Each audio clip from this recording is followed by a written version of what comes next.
Welcome everybody. This is my Cellfilm or my presentation, and it has to do with how we can create a supportive learning environment in a classroom whilst using the principles and design modules of inclusive education.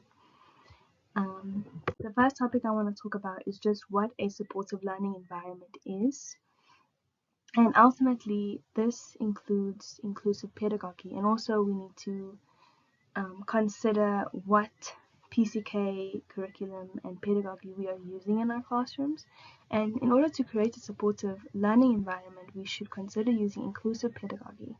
And this is ultimately just where the learner and the educator will cooperate and collaborate to create an environment where everybody feels safe and included.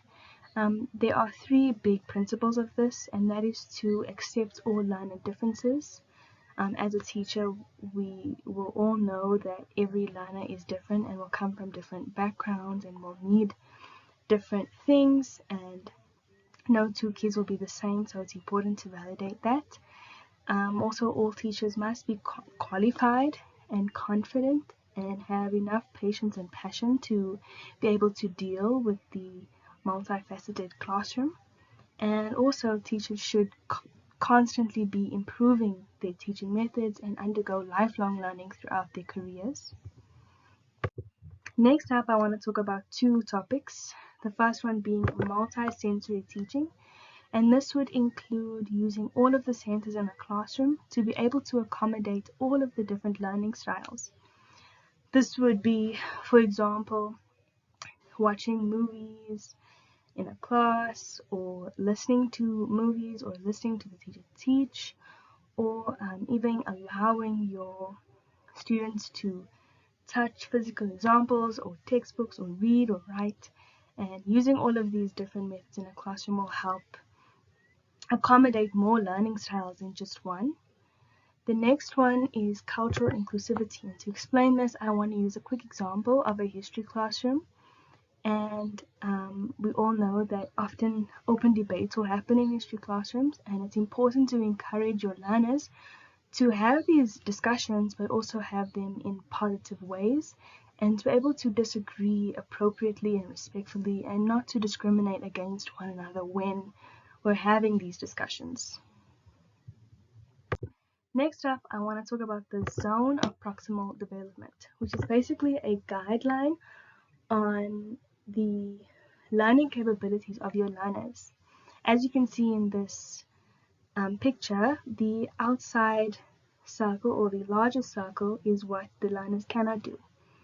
The inner circle, or the most inner circle, the smallest one, is what learners can do unaided.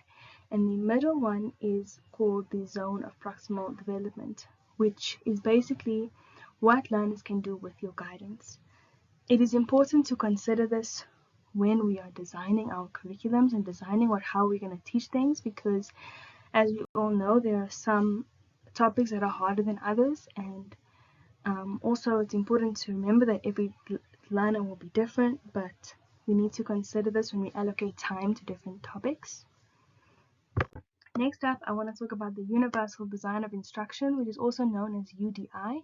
And ultimately, the main point of my presentation and the main point of when we design models for supportive learning environments, we must consider inclusivity, which means to include every learner and accommodate every learner that walks into your classroom, no matter what their need is. And a way in which to do this is just to not use the one-size-fits-all approach, and to be flexible in your teaching design and use many different methods to be able to engage more properly with your students.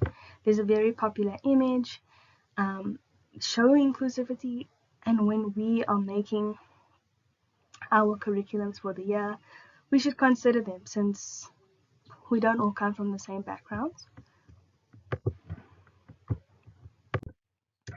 Next up, I want to talk about the medical deficit model, which basically discusses the medical intervention, diagnosis, and placement of learners who need extra help or have special needs issues.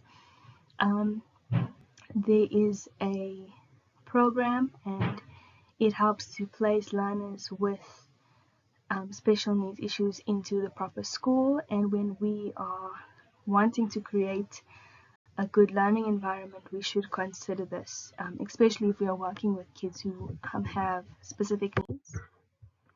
Next up, we want to talk about the socio-ecological model, which focuses on, once again, inclusive education and acknowledging differences.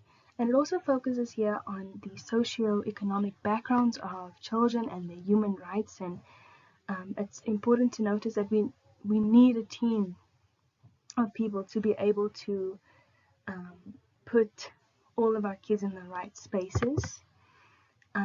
And this is when we talk about full service schools, district-based support teams, the CIAS documents, and the special schools for resource centers. And it's important to consider them, especially if, once again, if you're working with special needs kids, and even if you are wanting to pay notice to maybe learners in your class who maybe need to be moved.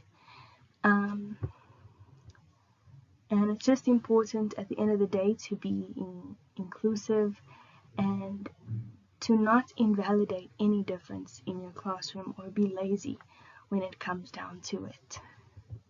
Thank you.